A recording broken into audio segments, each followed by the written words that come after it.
desde muy niño sentía esa sensibilidad especial para luchar, transformar, cambiar las cosas y conseguir un mundo mejor. Mi infancia muy ligada a esa Unión Deportiva Las Palmas de Primera y era una pasión durante toda la semana para que llegara el sábado, el domingo y escuchar en aquel momento a través de la radio los partidos de la Unión Deportiva Las Palmas. Soy un auténtico apasionado, ahora me toca verlo desde casa, no desde el estadio, procuraba no perderme nunca ningún partido. Sí, Lola es una Beagle que tenemos, es ese momento también muy personal en el que salimos los dos. Yo siempre digo que ella me saca a mí a pasear, forman parte finalmente de la familia y generas un vínculo con ellos absolutamente indestructible. Fundamentalmente recuerdo un momento cuando inicié mi actividad política en el ayuntamiento. Llevaba apenas un mes y medio y recuerdo que prácticamente no podía dormir. Un domingo fui a una fiesta de las de barrio y uno de los organizadores, ya en la parte de la verbena con la manguera de agua, me echó un balde de agua por encima. Bueno, fue la terapia más eficaz, más económica. A partir de ese momento toda la tensión se evaporó, se fue de mi cuerpo, pude empezar a dormir y dejé de pensar que ojalá que pasaran ya los 4 años cuando solo llevaba un mes y medio como consejero.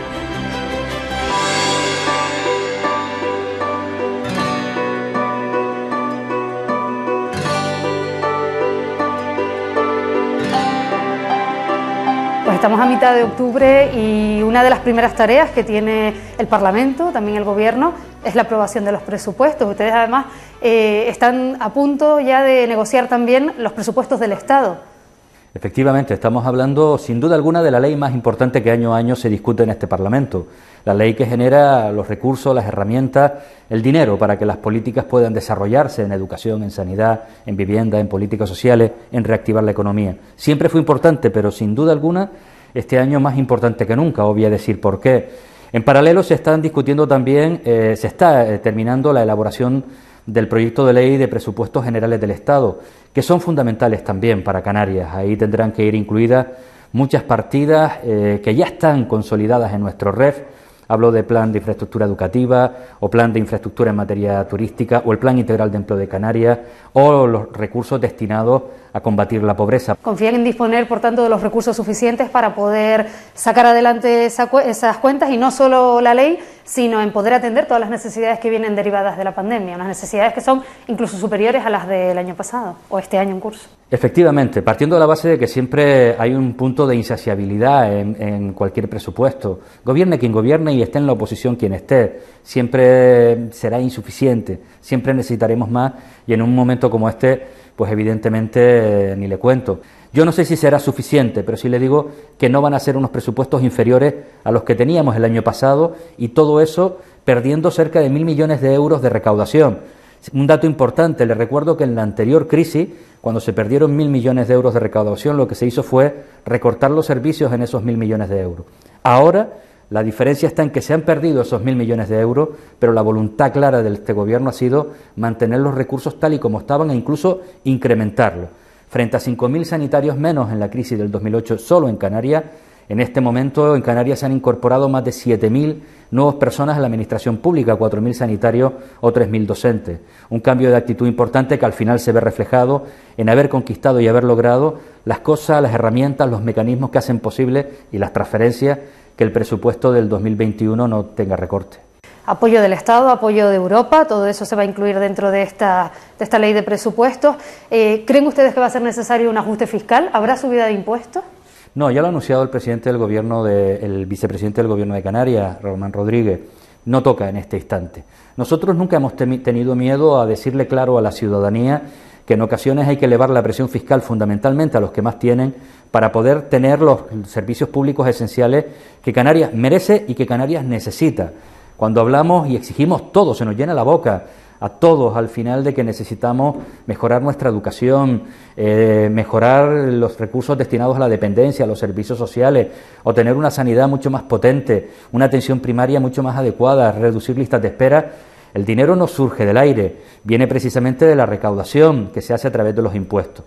Por eso, frente al discurso de otros de bajar impuestos, nosotros siempre hemos mantenido un discurso de tener una presión fiscal lo suficientemente adecuada para poder tener estos servicios. Pero ahora no toca.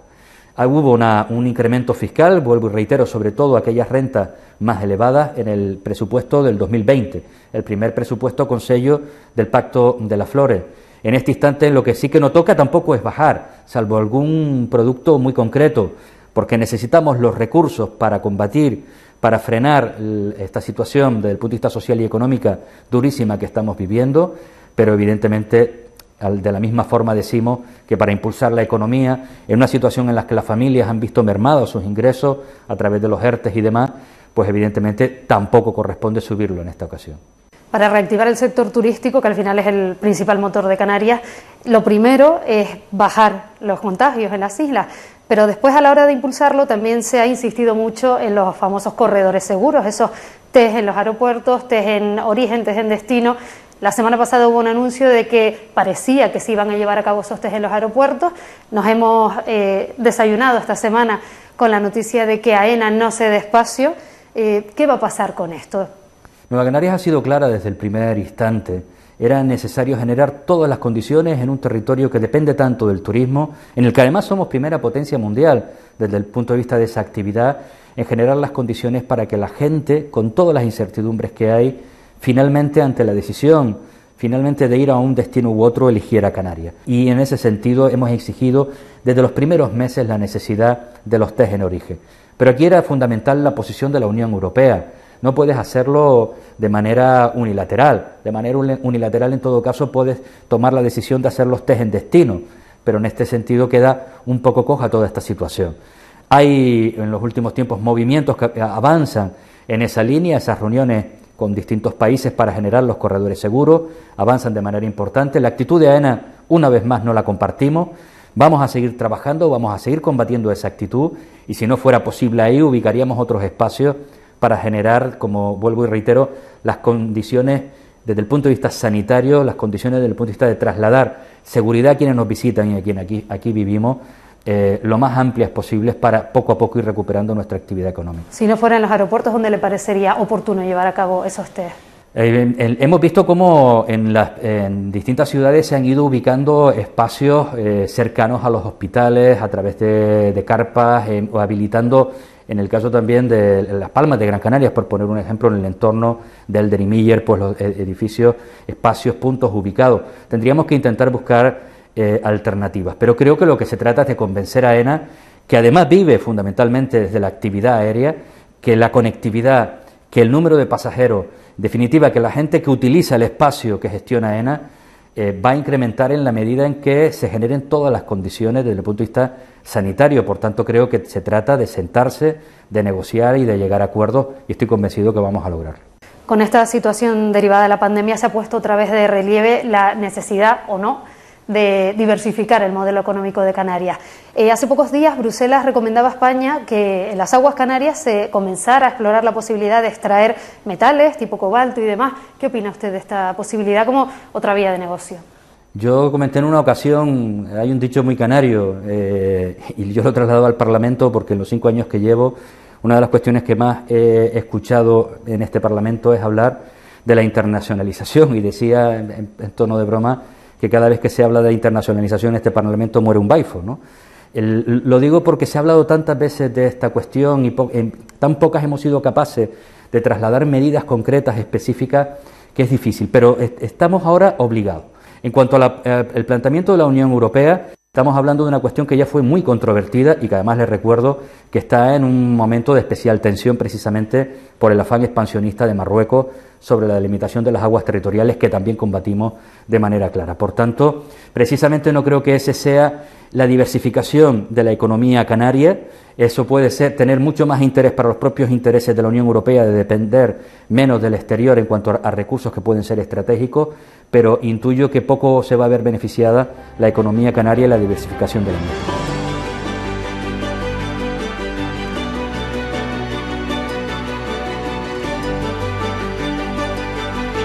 Pues hablábamos fuera de cámara de la pandemia. Canarias es una de las comunidades autónomas donde los contagios son más bajos, donde las cifras pues son mejores. Aun con todo, conviene no relajarse, conviene no bajar la guardia, seguir teniendo cuidado, pero hemos visto imágenes en los últimos días de grupos de personas reuniéndose en lugares públicos, botellones, fiestas, etcétera. ¿Considera usted que las administraciones están siendo demasiado laxas? ¿O somos capaces de entender de una vez por todas que superar esta situación depende de todos y cada uno, sin excepción de nadie? El ser capaces de acatar la normativa que se ha planteado, aunque a veces podamos cuestionarla, nos parezca exagerada, no podamos discutir alguna de ellas, o realmente esto va a ser difícil.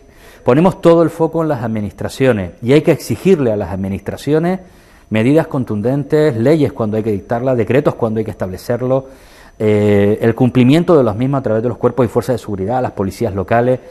Yo creo que juegan un papel esencial.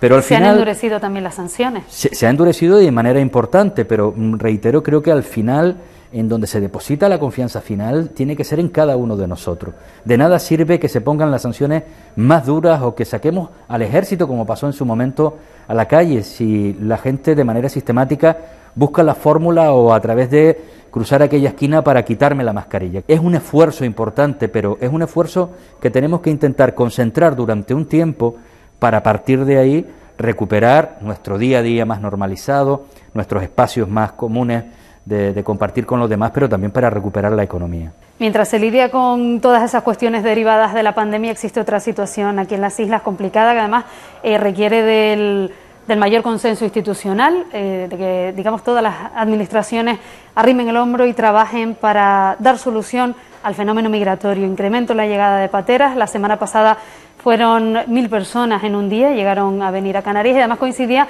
con la visita del ministro Escrivá. ¿Qué opinas? ¿Estuvo a la altura esa visita? ¿Qué valoración hace al respecto? Nosotros fuimos claros hace un mes cuando dio un plantón claro a Canarias en un momento en que necesitábamos precisamente todo el esfuerzo del Ejecutivo estatal en la solución o en buscar salidas a esta crisis migratoria, pero más esperpéntica ha sido su reciente visita.